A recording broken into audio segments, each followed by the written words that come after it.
વાનગી આજે બનાવશું આપણે મેથી મટર મલાઈ। તો આપણે બનાવવાની શરૂઆત કરશું। તો આ તવલું મૂક્યું છે, આમાં 2 ચમચી તેલ નાખીશું।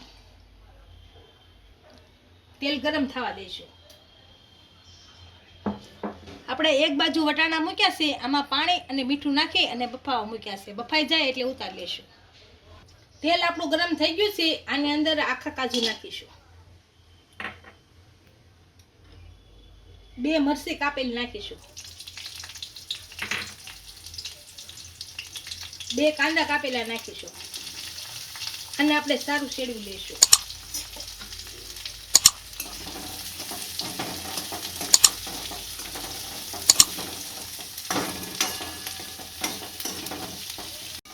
બધા કાંદાને આપણે સારી રીતના લાલ થાય ત્યાં સુધી શેડવી લઈશું। કાંદા આપણા સારી રીતના સડી ગયા છે, આમાં 2 કાપેલા નાના ટમેટા નાખીશું અને શેડવી લઈશું।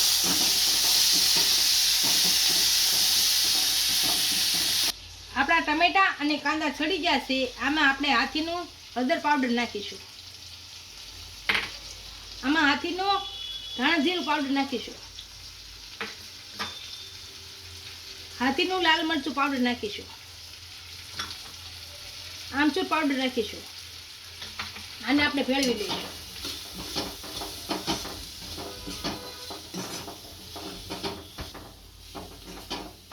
આ બધી વસ્તુ સારી રીતના મિક્સ થઈ ગઈ છે, આને આપણે થોડી વાર સડવા દઈશું એટલે બધા મસાલા આપણામાં ભળી જાય। આ બધી વસ્તુ સારી રીતના સડી ગઈ છે, આપણે ગેસ બંધ કરી અને થોડીક વાર ઠરવા દઈશું। આપણા વટાણા સારી રીતના બફાઈ ગયા છે, આને થોડી વાર ગરમ પાણી કાઢી અને ઠંડા પાણીમાં નાખી દઈશું।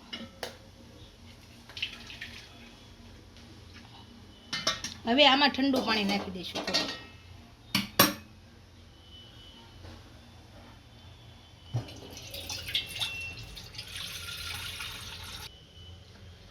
હવે આ વટાણા આમાં નાખી દઈશું ઠંડા પાણીમાં અને થોડી વાર ઠંડા થવા દઈશું। આપણે આ બધી વસ્તુ ઠરી ગઈ છે અને એક મિક્સરના ખાનામાં નાખી દઈશું।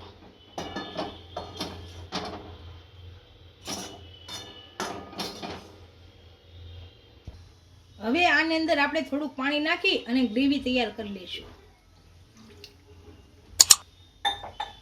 ગ્રેવી આપણી તૈયાર થઈ ગઈ છે, હવે મેથીને શેડવી લેશું।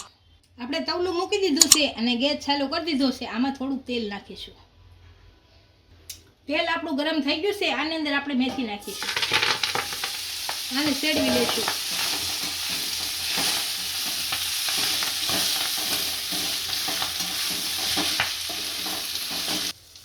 મેથી આપણે સારી રીતના સડી ગઈ છે, અને એક વાસણમાં કાઢી લઈએ। ગેસ બંધ કરે।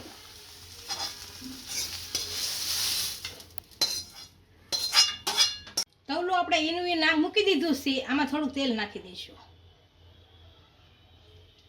તેલ આપણું સારી રીતના ગરમ થઈ ગયું છે, આની અંદર આપણે જીરું નાખીશું।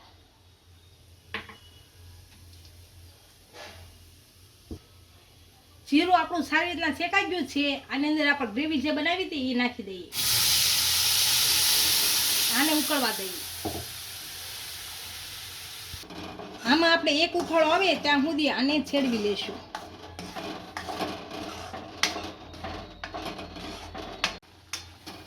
આપણે ગ્રેવીમાં ઉફાળો આવી ગયો છે, આમાં વટાણા અને મેથી નાખી દઈશું।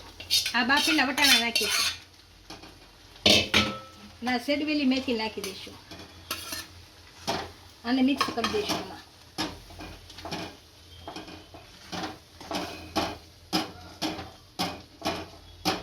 આપણે બંને વસ્તુ મિક્સ થઈ ગઈ છે, આમાંથી આપણે થોડું ગ્રેવી લાવી અને દૂધમાં નાખીશું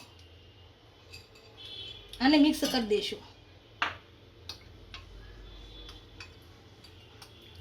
અને આપણે આમાં નાખીશું। જો ડાયરેક્ટ દૂધ ન નખાય, ડાયરેક્ટ દૂધ નાખી તો દૂધ ફાટી જાય, એટલે ગ્રેવી થોડીક નાખી અને પછી હલાવી નાખવું એટલે દૂધ ન ફાટે આપણું।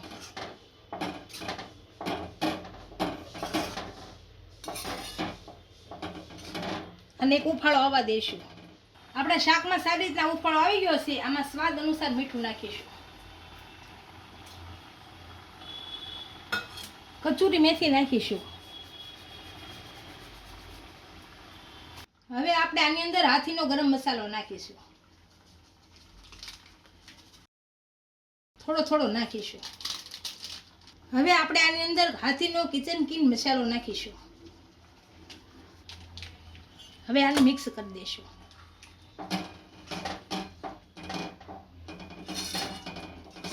હવે આપણે આની અંદર 2 થી 3 ચમચી મલાઈ નાખીશું.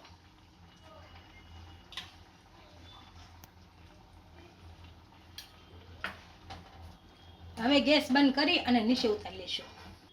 આપણું મેથી મટર મલાઈનું શાક તૈયાર થઈ ગયું છે. એને આપણે સર્વ કરી લઈશું.